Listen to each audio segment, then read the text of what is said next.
Documento Jovem Pan. Em novembro, o Brasil recebe a maior conferência climática do planeta. Depois de anos de acordos, mudanças irreversíveis no clima, estudos científicos e propostas, a COP30 é chamada de a COP da implementação. O que for decidido no Brasil e as ações nos próximos 5 anos podem ser determinantes. O aquecimento do planeta pode impactar o agronegócio, a pesca e a saúde da população mundial. Acompanhe agora no Documento Jovem Pan com Patrícia Costa.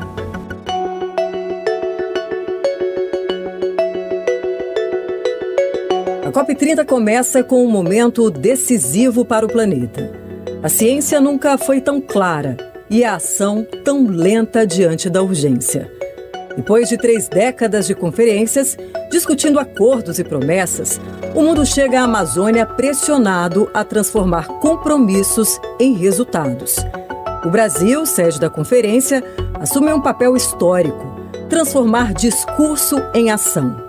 O presidente Luiz Inácio Lula da Silva chamou este encontro de a COP da Verdade. Um teste para saber se o sistema multilateral ainda é capaz de produzir acordos reais e colocá-los em prática. Nós acreditamos ou não na ciência? O mundo está incrível ou não está incrível? Não a política causada pelos humanos, mas uma crise climática. Então está nas nossas mãos a responsabilidade de salvar o planeta que nós moramos, a nossa casa. Por isso que eu digo que é a COP da Verdade. É porque nessa COP a gente vai decidir se a gente vai cuidar ou não do planeta, se a gente vai ter ou não responsabilidade. A conferência será o lugar onde a política precisa ouvir a ciência e escolher entre o negacionismo e a sobrevivência. Em meio à crise do multilateralismo, a desigualdade e a disputa geopolítica entre potências, a Conferência de Belém torna-se mais que um símbolo. A ciência trouxe dados, os acordos foram feitos, as metas de cada país foram colocadas no papel, discutidas, revisadas em todas as conferências. Neste ano, não há mais o que apresentar na teoria. Este é um momento de ação. Como explica Carlos Rittel, especialista em mudanças climáticas e ex-secretário executivo do Observatório do Clima.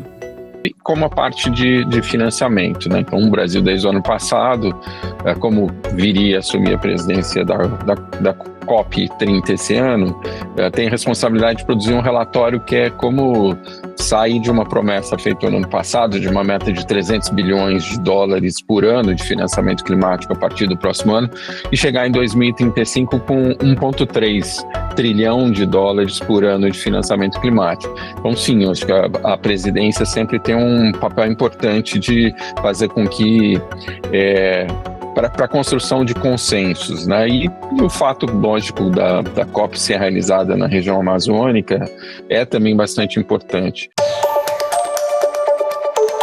Belém, às margens do rio Guamá, deve receber mais de 190 países. No momento em que o planeta, segundo a ONU, não vai conseguir manter a meta do Acordo de Paris firmada há 10 anos. O diplomata André Corrêa do Lago, presidente da COP30, é um dos principais nomes da diplomacia climática mundial. Negociador do Brasil desde a Rio+20 e responsável pelos principais textos do Acordo de Paris. Ele sabe que a palavra de ordem agora é implementar. Há sempre uma frustração no final das COPs, porque as pessoas ficam se perguntando: nossa, está assinando tanto documento, está negociando tanto documento, onde é que estão as ações? A verdade é que tem acontecido muitas coisas positivas em função dessas negociações. Só que elas são pouco divulgadas, então esse é um dos esforços que a gente tem que fazer, é mostrar que a diplomacia serve, ou seja, que há consequências para o que a gente faz. Mas mais do que isso, como Belém vai ser 10 anos do Acordo de Paris, nós já negociamos tanto dentro do Acordo de Paris que nós já podemos implementar muito mais. 2024 foi o ano mais quente já registrado no planeta. Temperaturas recordes, calor intenso no ar, na água. Os oceanos registraram o maior calor já medido e a atmosfera chegou ao pico de concentração de CO2. As geleiras estão derretendo cada vez mais rápido e já inundam cidades. No ano passado, o mundo ultrapassou a barreira de 1,5 graus de aquecimento pela primeira vez, o limite de segurança definido pela ciência. O climatologista Carlos Nobre, membro da Academia Brasileira de Ciências e reconhecido pelo IPCC como uma das principais referências mundiais em Amazônia, foi um dos primeiros a alertar. O que vem acontecendo não é natural, é ação humana. Sem dúvida, tudo isso é fator humano. Mas é lógico, nós precisamos tomar muito cuidado, porque se nós continuarmos com o aquecimento global, a temperatura passar de 2 graus, atingir 2,5 graus, e nós passarmos do ponto de não retorno, como eu falei, em 30, 50 anos, nós vamos perder até 70% da Amazônia, vai virar um sistema super degradado, com poucas árvores, uma savana, mas super degradada, não é a mesma savana tropical ou cerrado, não, vai ser super degradado. Então, isso não tem volta, mesmo que a gente depois pare o aquecimento global, vamos dizer assim, lá por 2100 ou mais, ainda assim nós vamos ter que passar mais de 1000 anos, 2000 anos para a floresta voltar na Amazônia. A ONU fez mais uma vez o alerta. O planeta vive uma década decisiva. Os dados mostram que o mundo está chegando ao seu limite térmico, como explica José Marengo, pesquisador do Centro Nacional de Monitoramento e Alertas de Desastres Naturais, o CEMADEM, e um dos principais autores do painel do clima da ONU. A decisão do Acordo de Paris, que era não ultrapassar 1,5 graus ou 2 graus máximo. Infelizmente, o ano passado nós passamos de 1,5 graus em 2024 e os primeiros 5 meses de 2025 também ultrapassamos 1,5 graus. Não? Então aí vem essa preocupação de que já estamos acima do que foi estabelecido. Não se esperava que 1,5 graus a gente alcançasse meados deste século, mas já passamos em 2025. Mas os especialistas afirmam, ainda há tempo. Não é o colapso, mas um chamado à ação imediata. No Brasil, o desmatamento atingiu 17%. Se a perda da floresta amazônica chegar a 20% e a temperatura a 2 graus, o processo de degradação será irreversível. Passou do ponto de não retorno, nós vamos degradar, é autodegradação. Até 70% da Amazônia, até antes de 2100. Vamos perder a maior biodiversidade do planeta e vamos jogar na atmosfera mais de 150 bilhões de toneladas de gás carbônico que vão aumentar o aquecimento global, tornando praticamente impossível manter o aquecimento global menos que 1,5 graus. Os danos mais profundos serão sentidos daqui a algumas décadas. Pouco a pouco, o meio ambiente tem perdido a capacidade de se regenerar sozinho. No Brasil, a floresta é fundamental para o regime de chuvas. O vapor d'água reciclado na Amazônia alimenta os chamados rios voadores, responsáveis por até 15% das precipitações do sudeste do país. A chuva cai, vai no solo, as raízes pegam a água, jogam para a folha transpira, o vapor d'água sobe de novo, forma de novo nuvem, chove de novo. Cada molécula de vapor d'água que entra na Amazônia do Oceano Atlântico pelos ventos alísios, ela recicla 5 a 8 vezes, né? Formando vapor d'água, condensação, nuvem, chuva, subir, vapor d'água de novo, e aí sai. Cerca de 45% desse vapor d'água que entra lá no Atlântico, do Atlântico, ela sai para o sul, uma partezinha pequena vai para os Andes, uma grande parte vai para o sul. Isso que explica grande parte da chuva do Cerrado, 15% da chuva do Sudeste vem desse vapor d'água, que nós demos o nome de rios voadores, e também muito da Mata Atlântica, do sul do Brasil, Paraná, Santa Catarina, Rio Grande do Sul, e também Uruguai, Paraguai e norte da Argentina. Então, se nós passarmos do ponto de não retorno da Amazônia, vai diminuir muito esse transporte de vapor d'água, um enorme risco, inclusive de desaparecimento do Pantanal. Ele pode desaparecer entre 2070 e 2100, e mais de 50% do cerrado vai se degradar, vai virar semiárido, a vegetação da caatinga. Então esses são os enormes riscos se nós passarmos do ponto de não retorno da Amazônia. Mas não é preciso olhar para o futuro para constatar que os eventos climáticos estão mais intensos e mais frequentes. Em 2024, na Europa, ondas de calor prolongadas mataram mais de 60 mil pessoas. Incêndios florestais bateram recordes em Portugal e também na Espanha. Queimadas devastaram vários estados do Brasil, que liderou o ranking de incêndios florestais. Fogo também atingiu biomas dos Estados Unidos e Canadá. Na Ásia, enchentes ultrapassaram marcas históricas.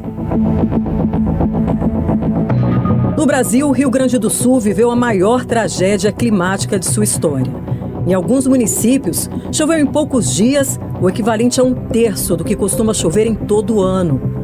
Mais de 2.400.000 pessoas foram atingidas. Centenas de cidades ficaram debaixo d'água e 183 pessoas perderam a vida.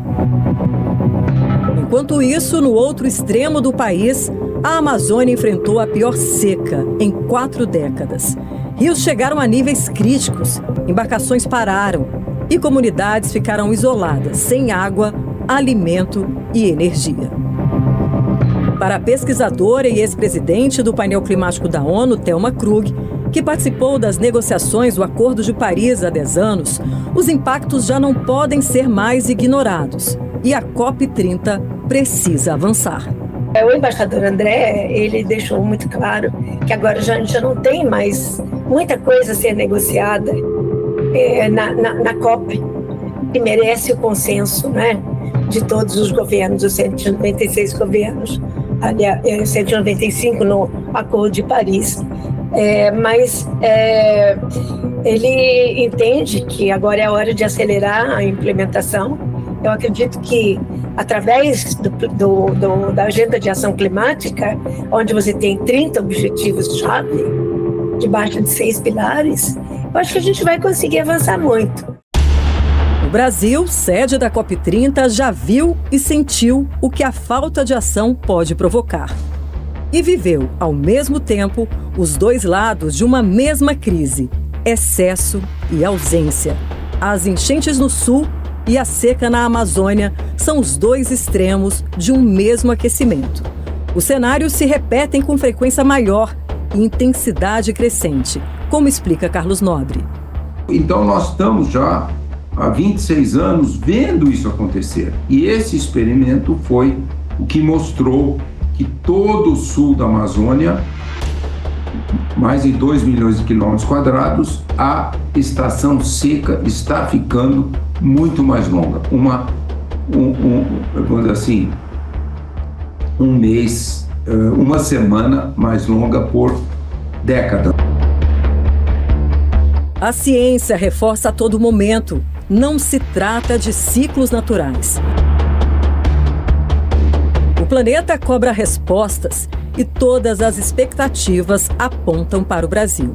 Depois de um ano marcado por tragédias climáticas e alertas científicos, o mundo volta seus olhos para a Amazônia. Para a pesquisadora, a escolha de Belém permite mostrar a escala da floresta em pé.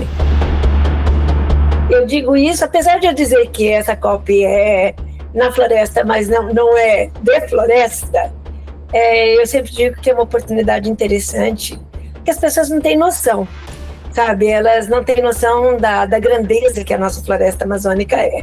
Então, sobrevoar, ver grandes áreas extensas, né, de floresta, nós temos ainda um grande percentual de floresta em pé, vai ser, assim, eu acho que uma novidade, vamos assim dizer, para algumas dessas pessoas que estão vindo. Em novembro, Belém vai receber a Conferência do Clima das Nações Unidas, a COP30. Durante um mês, a capital paraense vai se tornar simbolicamente a capital do Brasil. Atos e despachos do governo federal serão assinados aqui, a 3.000 quilômetros de Brasília.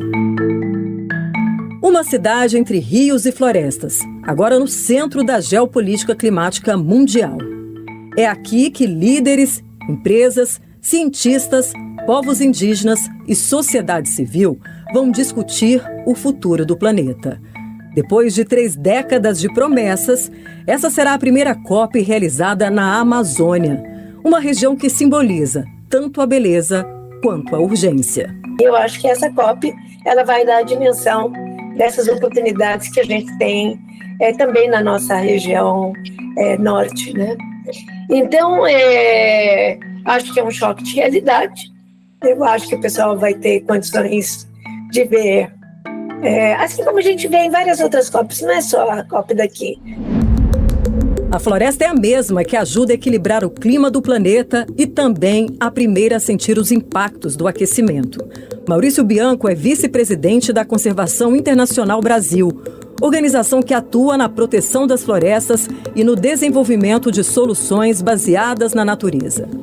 O papel da Amazônia para a gente mitigar e adaptar para as mudanças climáticas é fundamental. Eu digo isso porque a Amazônia é a maior floresta tropical que nós temos no planeta e a natureza representa pelo menos 1/3 das soluções climáticas e para também combater a crise da biodiversidade. Então, ao mesmo tempo que a floresta amazônica contribui para reduzir os impactos negativos da mudança climática, ela também contribui para os impactos da perda em larga escala de biodiversidade. Para entender o peso dessa conferência, é preciso voltar ao início. Há mais de 3 décadas, o mundo começava a falar em mudanças climáticas como um alerta científico. Em 1992, a Rio 92, a chamada Cúpula da Terra, inaugurou uma nova era de cooperação ambiental. Como disse na abertura da Cúpula da Terra, o então secretário-geral da ONU, Boutros Ghali.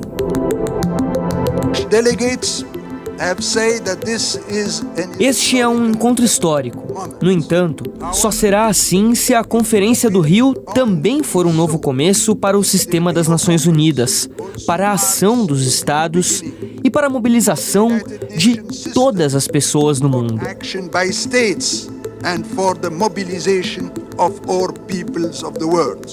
Foi o primeiro passo para reconhecer que o planeta tem limites e que o desenvolvimento precisa ser sustentável, como ressaltou o secretário-geral da Cúpula da Terra, Maurício Strong, durante a Rio 92. Nós temos sido a espécie mais bem-sucedida de todos os tempos. Somos agora uma espécie fora do controle. O mesmo sucesso que nos trouxe até aqui está nos levando a um futuro perigoso. Desde a Rio 92, o Brasil ocupa um papel central nas negociações climáticas.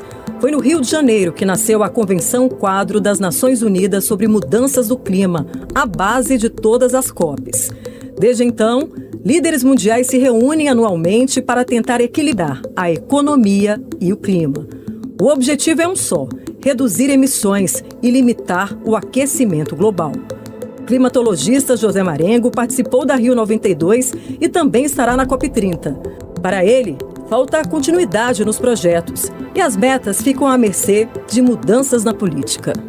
A COP não é uma conferência de clima, como muitos acham, que todo mundo vai apresentar trabalhos. Não, é uma conferência de negociações de governos, porque sempre existe toda essa grande expectativa, mas depois quando se chega a um acordo, o único que fica bem na COP é a foto final, onde todo mundo aparece na foto de Estado e obviamente as metas talvez tenham que ser um pouco mais ajustadas, pelo menos escutei que NDCs vão ajustar um pouco novamente, não? Para poder realmente evitar que esse 1,5 graus seja permanente, que a gente volte a menos de 1,5 graus para poder assim se adaptar melhor aos desastres que são originados pelos extremos, não? Porque quando a temperatura aumenta, os extremos aumentam e os extremos são os que deflagram desastres que matam pessoas.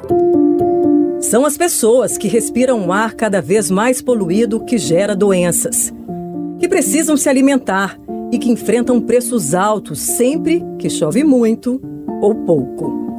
Por isso, o desenvolvimento sustentável se tornou o único caminho.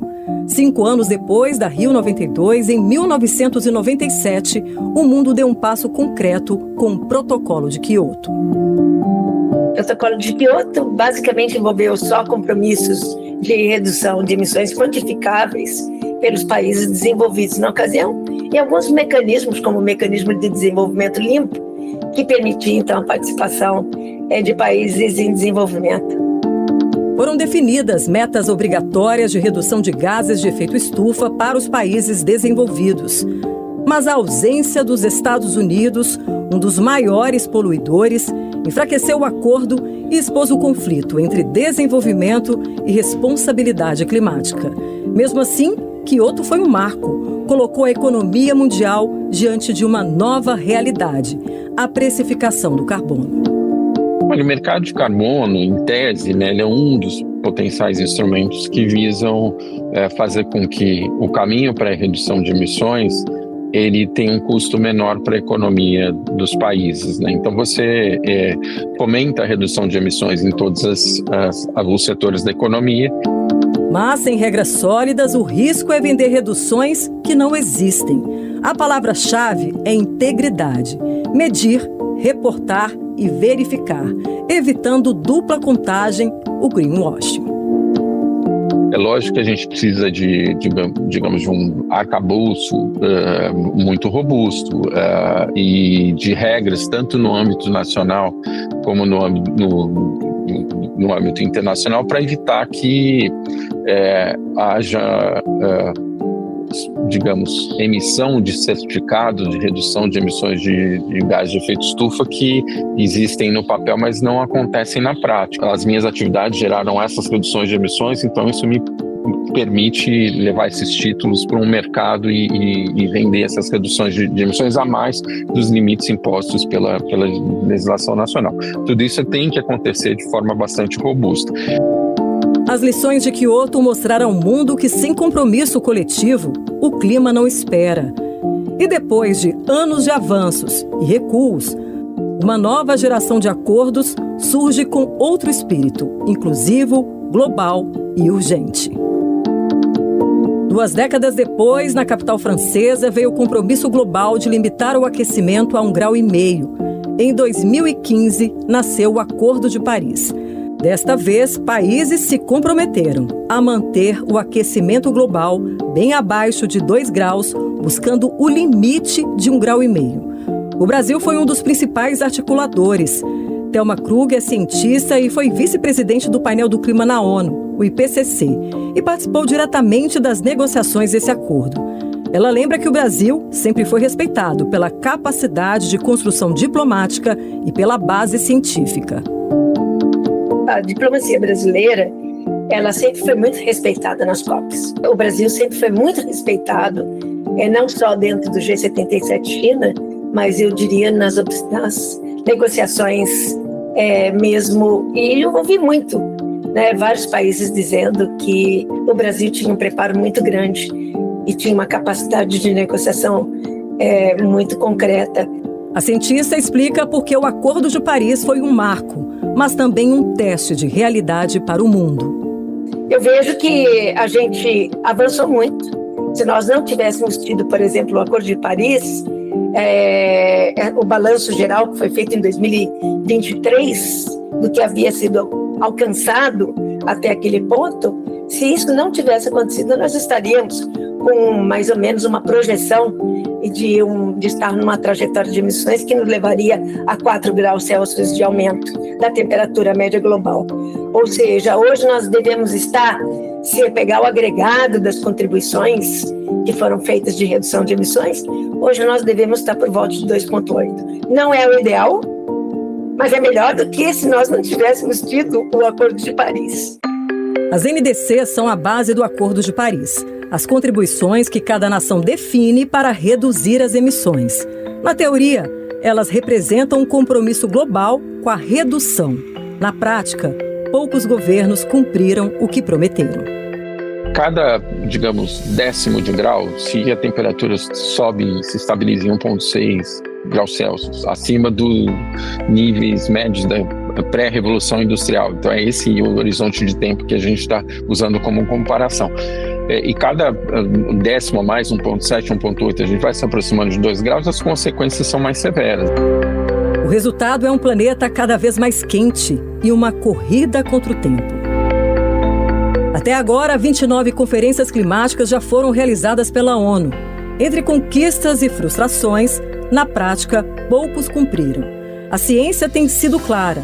Cada relatório do IPCC deste ano mostra que o planeta já aqueceu cerca de 1,3 graus em 2025, em relação ao mesmo período pré-industrial. Mas o impacto não é uniforme. Em partes da Europa, da África e da Amazônia, as temperaturas já passam de 2 graus, como explica o climatologista José Marengo. Já tem estudos recentes nos Estados Unidos que mostram que na onda de calor de 2022, na Europa, morreram como 60.000 pessoas. Ou seja, não é o fato de que a pessoa cai na cidade, no calor, pum, acabou. Não. É um efeito que pessoas ficaram doentes, ficaram com internação hospitalar, particularmente os idosos, crianças, pessoas com doenças, coração, respiratórias. E muitas vezes esse calor vai acompanhado de seca, e aí você tem os incêndios, vem a fumaça que piora a situação. Então já tem estudos que mostram realmente os impactos diretos na população. Ondas de calor, faz pouco apareceu um estudo de ondas de calor dizendo que é um inimigo silencioso que mata mais pessoas. E antes, 20 anos atrás, se você procurava certidão de óbito, não aparecia onda de calor, aparecia doença respiratória, coração, mas agora já estão começando a aparecer essas informações. Então, já com onda de calor, podemos ter impacto direto na população, na saúde. E agora a janela está se fechando. A COP30 pede que os planos climáticos nacionais devem ser renovados e aprimorados a partir de 2025.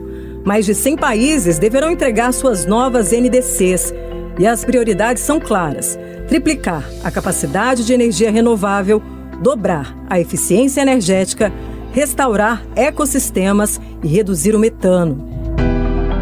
E para atingir a meta é preciso mudar a forma como produzimos, consumimos e financiamos energia.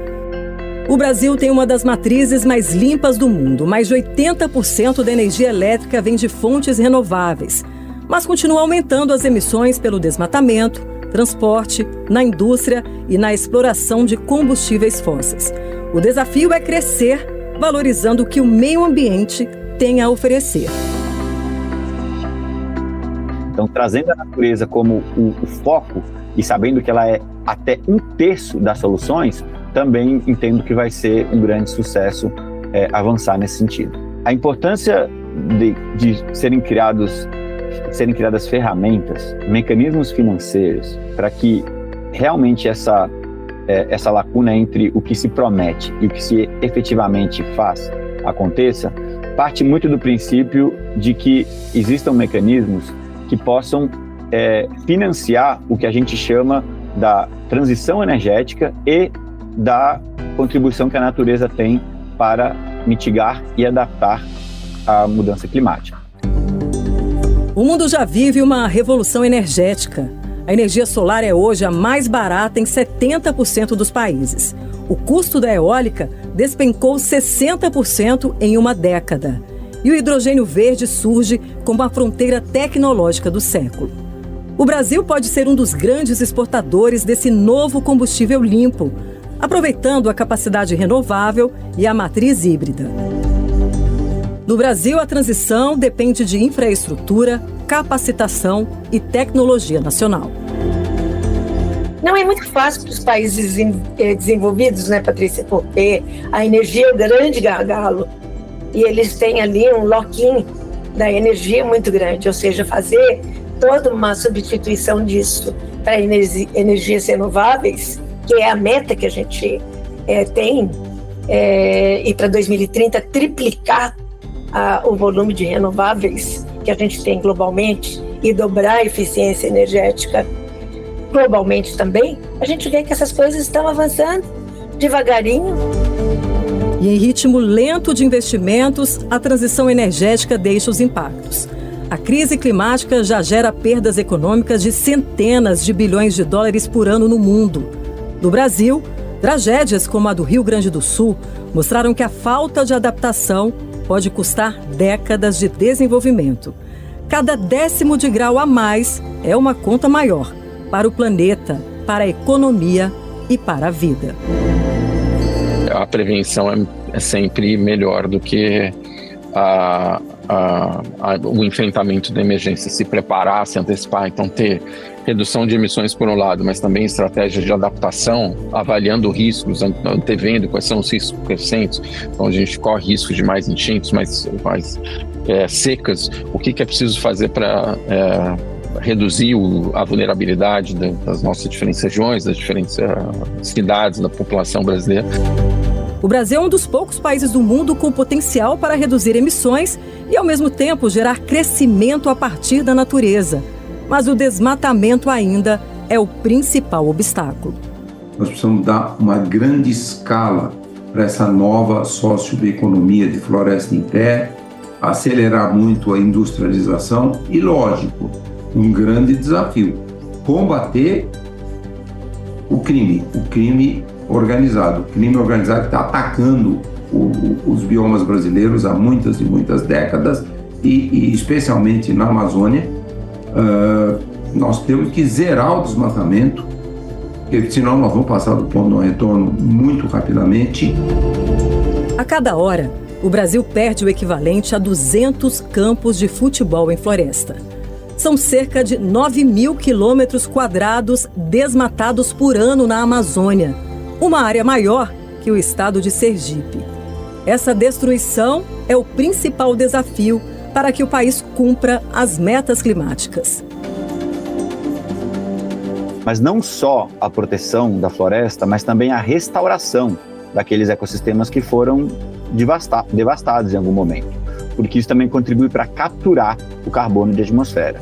E por fim, a gente sabe que existem alguns lugares, não só da Amazônia, mas de outros ecossistemas que são críticos, que é necessário fazer algum tipo de produção, seja agricultura, seja pecuária, né? E nesse caso, outro papel que a natureza tem é no ingerir o uso sustentável, a partir de técnicas de agricultura de baixo carbono, da integração da agricultura, pecuária e floresta.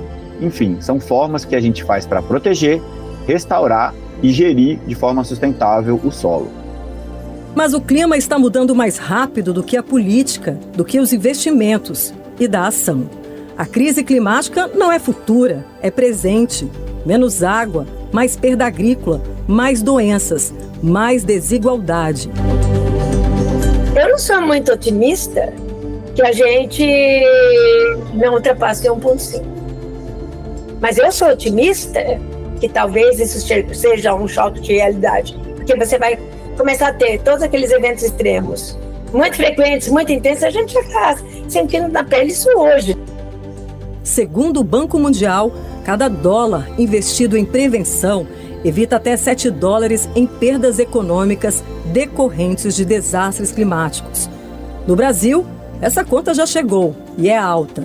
Só a tragédia climática do Rio Grande do Sul em 2024 gerou prejuízos estimados em mais de 30 bilhões de reais, entre infraestrutura, moradias e agricultura. Especialistas calculam que com apenas 10% desse valor, teria sido possível evitar parte dos impactos com planos de adaptação, alerta e resiliência urbana. As imagens da destruição no sul do país revelam uma verdade incômoda. A conta da omissão é paga pelas pessoas. A crise climática é um custo presente e cada década de atraso significa mais vidas perdidas, mais desigualdade e um futuro mais caro para todos.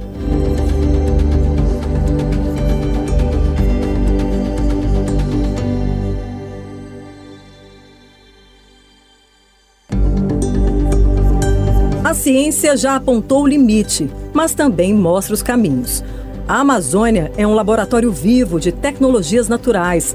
Capta carbono, regula o clima e gera chuva para todo o continente.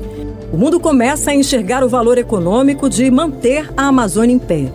Existem formas de que a natureza seja entendida como um ativo, um elemento que contribui tanto para a biodiversidade quanto para o clima.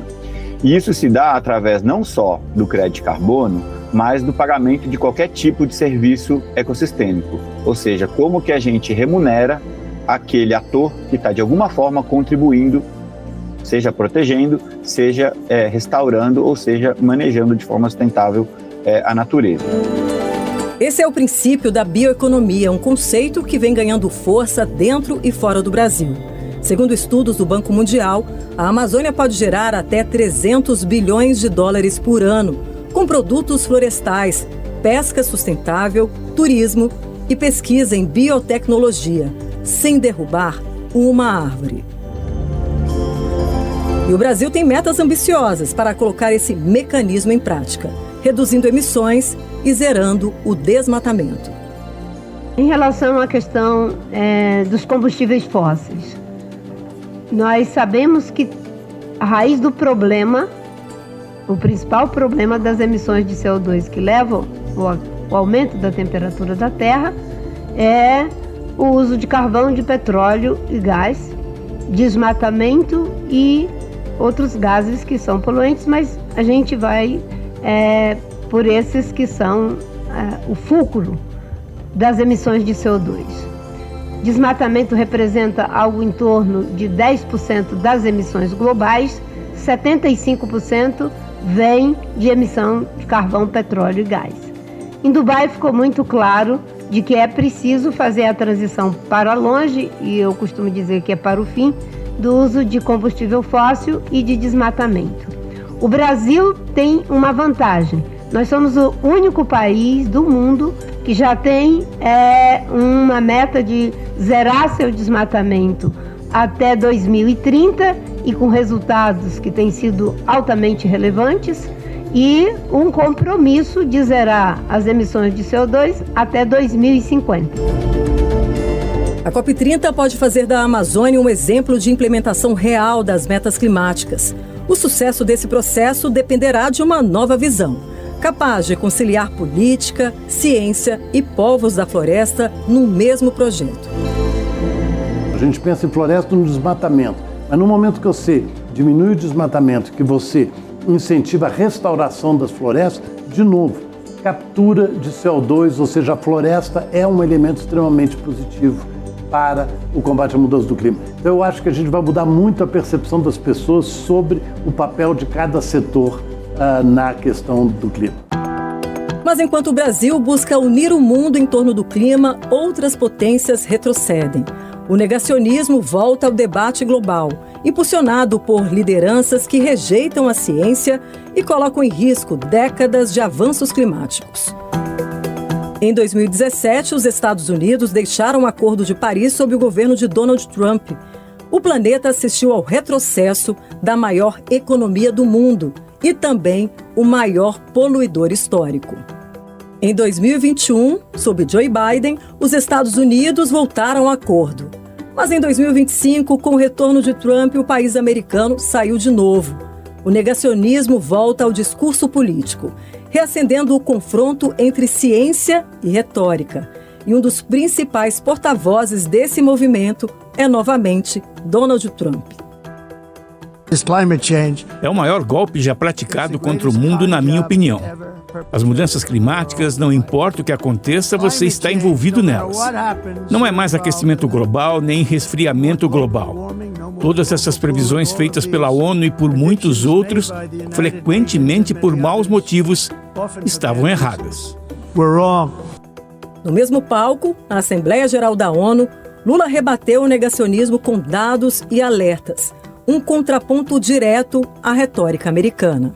Que o autoritarismo, a degradação ambiental e a desigualdade não são inexoráveis. Que os únicos derrotados são os que cruzam os braços resignados.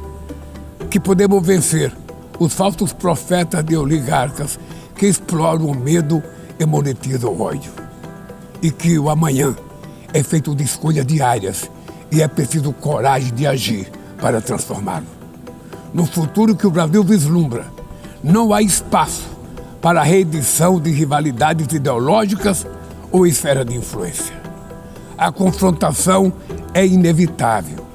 Precisamos de lideranças com clareza de visão, que entendam que a ordem internacional não é um jogo de soma zero.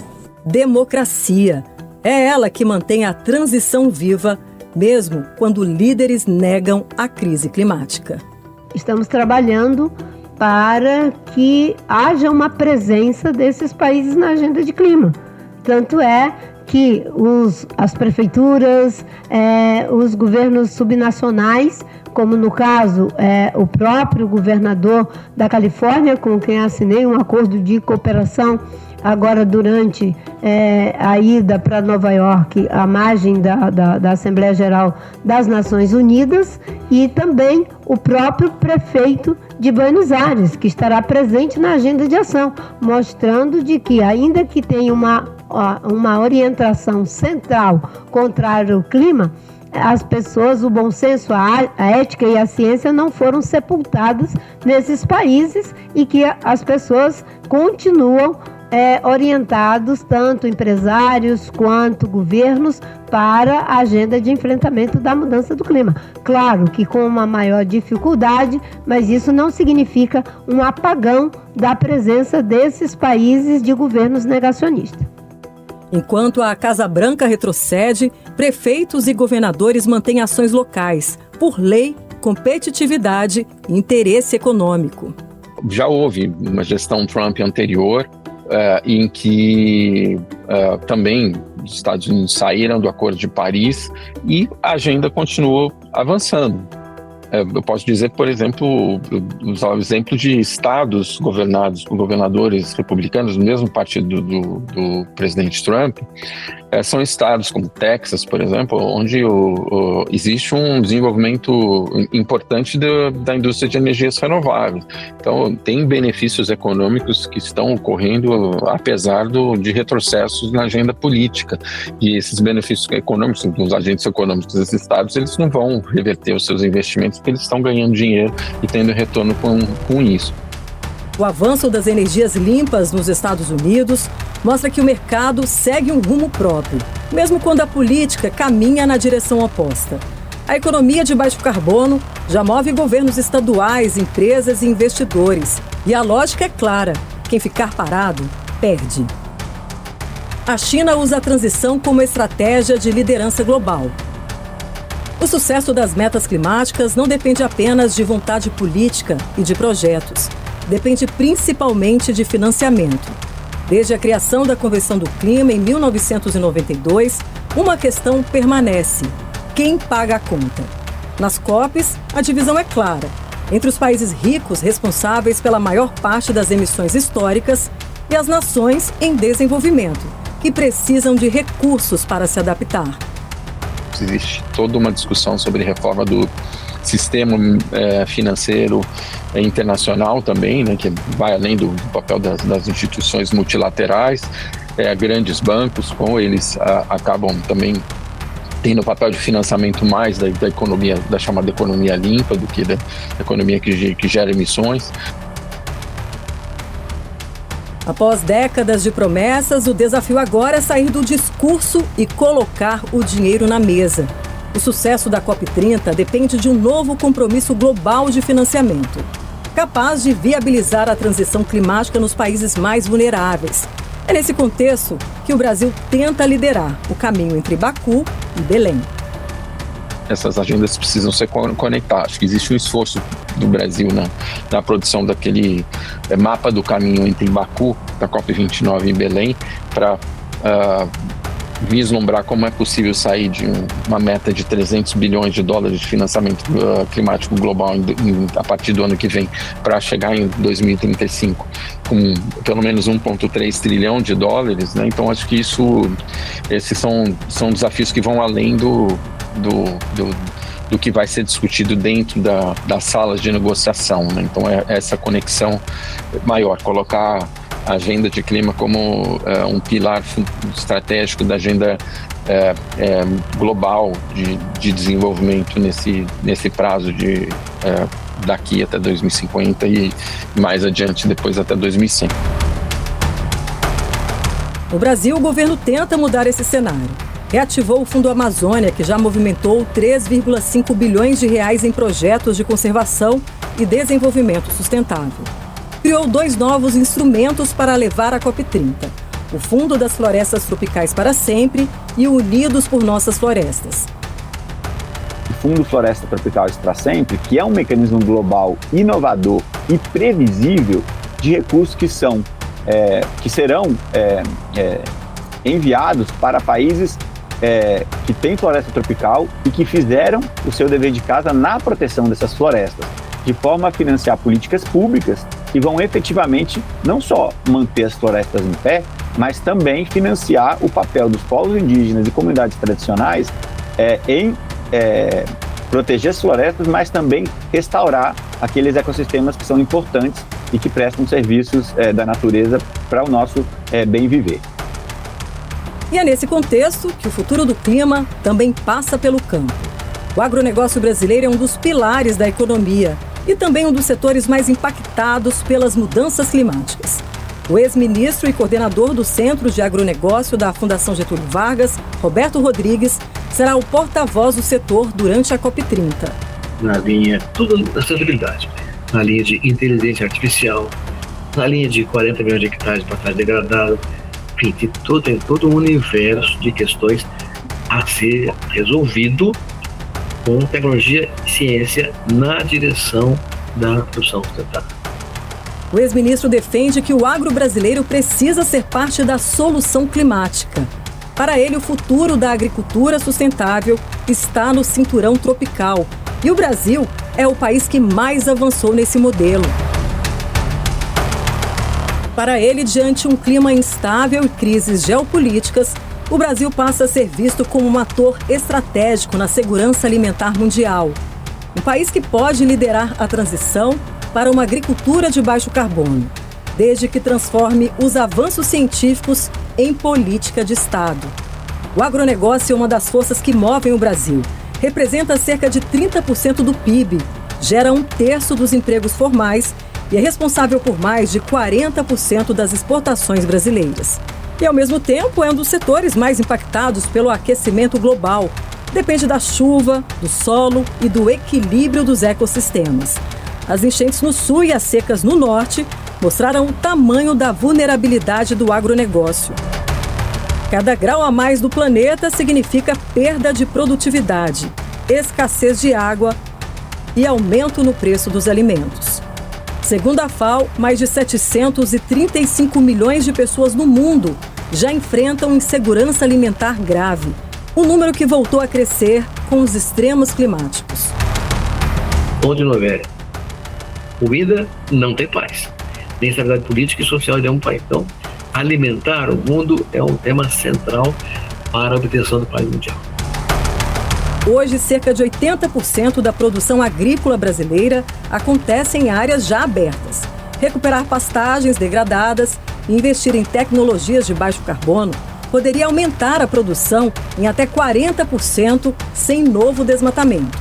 Segundo a Embrapa, o Programa de Agricultura de Baixo Carbono já evitou a emissão de mais de 200 milhões de toneladas de CO2 desde 2010. Mas a escala ainda é pequena diante do tamanho do desafio. A segurança alimentar global depende de um agro sustentável, capaz de produzir mais com menos impacto. O agro do futuro precisa ser eficiente, inclusivo e regenerativo.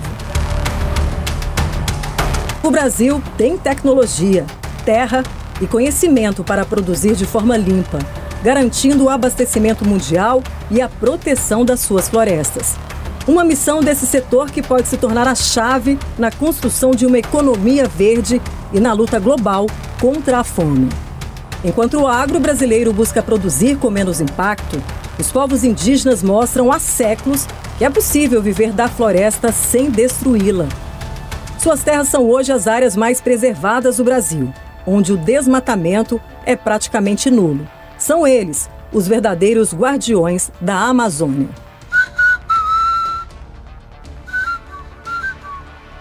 Apenas 5% da população mundial vive em terras indígenas, mas elas abrigam mais de 80% da biodiversidade do planeta. No Brasil, são 723 terras indígenas que ocupam cerca de 13% do território nacional, concentradas principalmente na Amazônia. Esses territórios funcionam como uma barreira contra o desmatamento e a degradação. Os indígenas cientistas, principalmente eram as mulheres, as cientistas indígenas, domesticaram centenas de espécies, açaí, cacau, cupuaçu, buriti, castanha, e então mandioca, os incas até as batatas, e tudo isso manteve sempre a floresta. Então, o potencial da sociobioeconomia, que a gente chama sociobioeconomia de floresta em pé, é muito grande. A voz dos povos indígenas é essencial neste debate. O advogado macuxi Ivo Cipe Aureliano, do Conselho Indígena de Roraima, defende os direitos territoriais ambientais na Amazônia. Sua visão é clara: as terras indígenas não são apenas um direito, são a base da conservação e do equilíbrio climático do Brasil. Cerca de 13% do território nacional é terra indígena. Então, na Amazônia, nós temos uma boa parte, da Amazônia demarcada com terras indígenas. Inclusive, a maior parte da Amazônia hoje está preservada por causa das terras indígenas, A gente precisa reconhecer, de fato, a importância, a contribuição dos povos indígenas para a manutenção da floresta em pé. A luta pelos direitos territoriais é também uma luta climática. Não é a primeira vez que indígenas participam de uma conferência do clima, mas a COP30 terá a maior participação indígena da história. Povos originários não se limitarão a eventos paralelos. Eles terão espaço garantido nas discussões e mesas de negociação. Então, essa COP a gente espera que, de fato, o governo possa garantir a participação dos representantes indígenas nas discussões que têm por objetivo garantir, de fato, o reconhecimento das terras indígenas e esse protagonismo dos povos indígenas. E quem sempre protegeu a floresta já sente os efeitos do aquecimento global. Os povos indígenas é quem mais sente, inclusive, as mudanças climáticas, por exemplo, com o aquecimento dos rios, o desaparecimento de espécies, a floresta secando cada vez mais. A própria forma de produção de alimentos tem mudado muito, então os impactos são diretos e sentidos pelos povos indígenas. Pela primeira vez, haverá um pavilhão permanente dos povos da floresta, indígenas, ribeirinhos e quilombolas, dentro da conferência. Então, inicialmente, é dar voz e garantir os seus direitos. Acho que isso é o básico que a gente precisa fazer quando se refere a apoiar e fomentar a agenda dos povos indígenas e comunidades tradicionais. E o outro elemento é fazer com que os recursos financeiros que estão estabelecidos para reduzir o impacto climático, impacto negativo, eles cheguem diretamente aos povos indígenas. Mas reconhecer não é suficiente. É preciso passar do discurso à ação, com participação, poder de decisão e recursos diretos para quem preserva a floresta.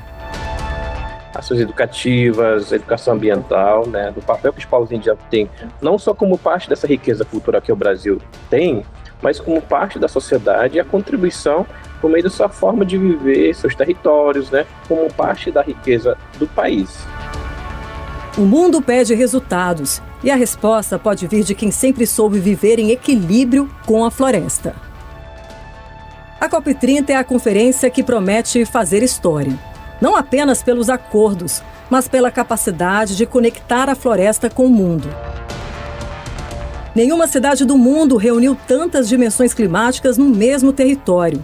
Pela primeira vez, a ciência terá espaço fixo dentro da Blue Zone. O conhecimento vai orientar decisões políticas, numa conferência onde não há mais espaço para o negacionismo.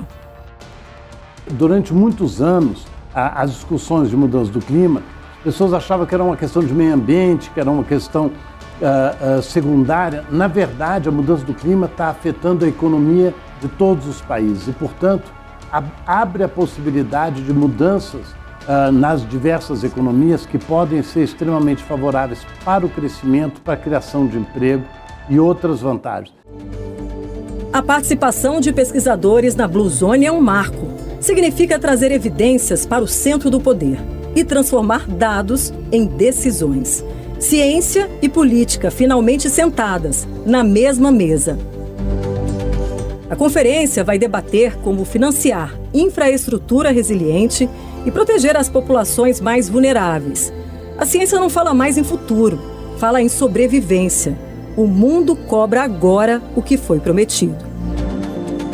Belém será o ponto de inflexão. É a COP da implementação. E só depois pode ser chamada de COP da verdade, de onde a floresta fala e o mundo precisa ouvir. Aqui a ciência e a esperança vão dividir o mesmo palco. O desafio agora é converter promessas em resultados e transformar o simbolismo de Belém em ação global.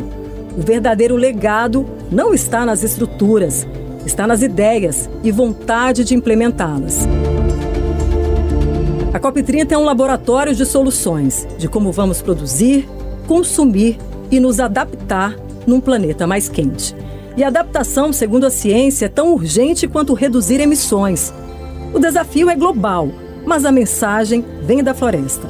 A COP30 precisa responder uma única e difícil pergunta: se o financiamento vai, enfim, acompanhar a urgência do planeta.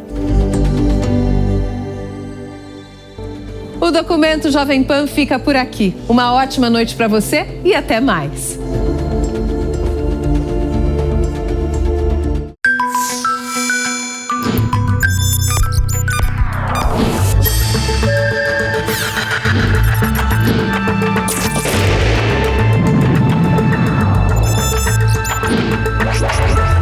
Documento Jovem Pan.